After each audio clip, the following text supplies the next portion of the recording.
लक्षाधिक टंकार बहु मूल्यवान काठ सह पिकअप गाड़ी जबत करिछि बड़गड़ वन विभाग। 2-3 दिन हेब काठ माफिया माने वन विभाग को चकमा दे काठ गाड़ी नहीं चंपट मारिया उद्यम करुवा बेले वन विभाग नजर को आसिथिले।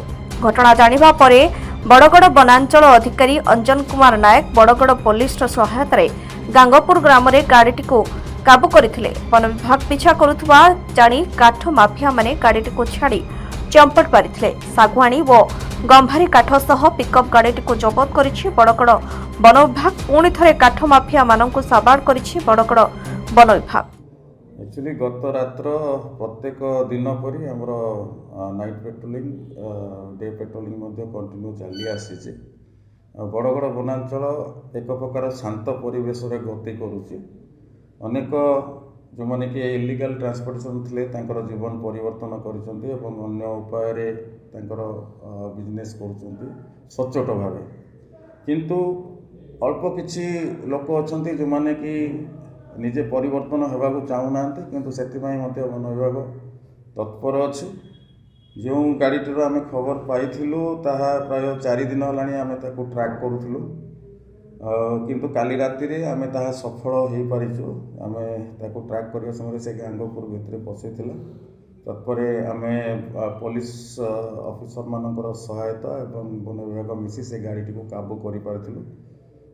आमे ए बड़गड़ रे जो डिपार्टमेंट अच्छी पुलिस डिपार्टमेंट फॉरेस्ट डिपार्टमेंट आमे मिसिकी चेष्टा करूछु और जेपरी ए जो इलीगल ट्रांसपोर्टेशन टी बंद हो पारिबो। सर जब काठर मूल्य और गाड़ीर मूल्य केते कम हो? काठर मूल्य 70,000 रु अधिक हम एवं गाड़ीर मूल्य 2 लाख टंका रु अधिक हम। पाखापाखि 3 लाख टंका रु ऊर्ध्व हम समस्त सीज पुलिस। सर कौन देवे समाज को वार्ता बारंबार काठ कटा होची जंगल सफा करछन्ती किछि लोक?